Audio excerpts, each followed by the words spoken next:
They say the past is a place with no doors, yet we keep walking back into it as if the echoes of yesterday could rewrite themselves.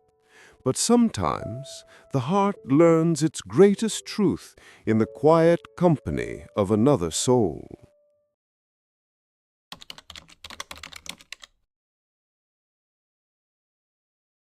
In a peaceful countryside nestled between soft, rolling hills, there stood a small cottage kissed by ivy and blooming white roses. People often whispered that stepping near it felt like stepping into a gentler world.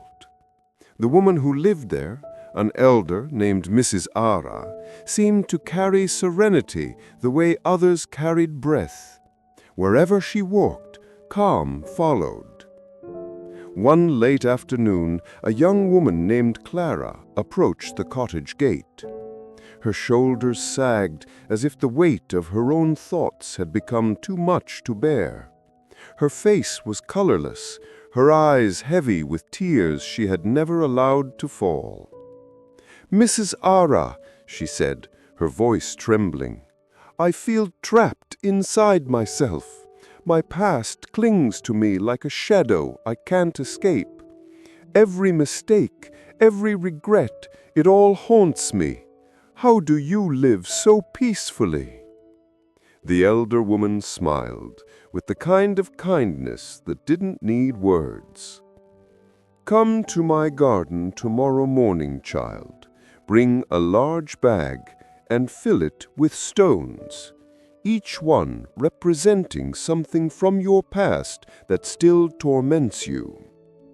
Clara hesitated, confused, unsure, but something in Mrs. Ara's tone felt like a truth worth following. The next morning she returned, struggling beneath the weight of a bulging sack. The stones inside scraped and groaned like old memories refusing to stay quiet. Mrs. Ara lifted her walking stick and nodded. "Come." They walked through a meadow fragrant with wild thyme, crossed a creaking wooden bridge, and ascended a narrow hilltop path. As they climbed, Clara's breath grew heavy. Sweat gathered on her brow, and the strap of the sack carved into her shoulder. At last, she dropped the bag to the ground and gasped, I can't go any further." Mrs. Ara turned, her silver hair glowing in the gentle morning light. Her eyes held a softness that felt like a warm hand on a cold heart. "Then why," she asked gently, "do you still carry it?" Clara blinked through her confusion. Because you told me to." A small smile tugged at the elder's lips, both kind and knowing. "And you obeyed me without question, just as you obey your guilt. You carry what no longer belongs to you." She bent down, lifted a smooth stone from the sack, and held it in her palm. "What does this one stand for?" Clara's voice softened. "A lie I told a friend years ago." Mrs. Ara tossed the stone downhill. It disappeared into the grass below. "Gone," she said, simply. "You see, the moment you release it, it loses its power over you." Clara stared at the spot where the stone vanished. Something inside her, something she had carried for too long, began to loosen. She reached into the bag and picked up another stone. "This one is for the opportunity I lost." She threw it. "And this one is for the words I never said." Another throw.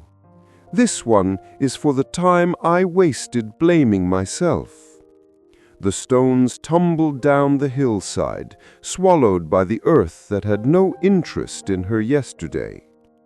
With each release, Clara felt the invisible weight begin to lift. Her shoulders softened, her breath deepened, Her heart, once tight with sorrow, felt wide and fragile, like new wings learning how to open. When the last stone was gone, Clara picked up the empty bag. It fluttered lightly in her hands, no longer a burden, but a simple piece of fabric caught in the breeze. Mrs. Ara's smile warmed the air around them. "Now tell me, child, how do you feel?" Clara's eyes shimmered, not with sorrow, but with relief. "Free," she whispered, "as though something inside me has finally let go." The elder nodded slowly. "That is the lesson of life. Do not carry yesterday into today. The heart was never meant to be a storeroom for sorrow. Each morning is a new beginning. Carry only what helps you grow." Clara turned toward the horizon. The sunlight touched her face with gentle hands, and for the first time in many years she felt the quiet, tender joy of simply being alive. Perhaps the burdens we cling to are not punishments, but reminders, soft invitations urging us to release what we cannot rewrite. The past is a teacher, not a prison, and freedom begins the moment we decide to stop walking backward. If this story touched your heart, share it with someone who might be carrying their own stones. And subscribe to the Talking Tales, where every story offers a light for the journey ahead.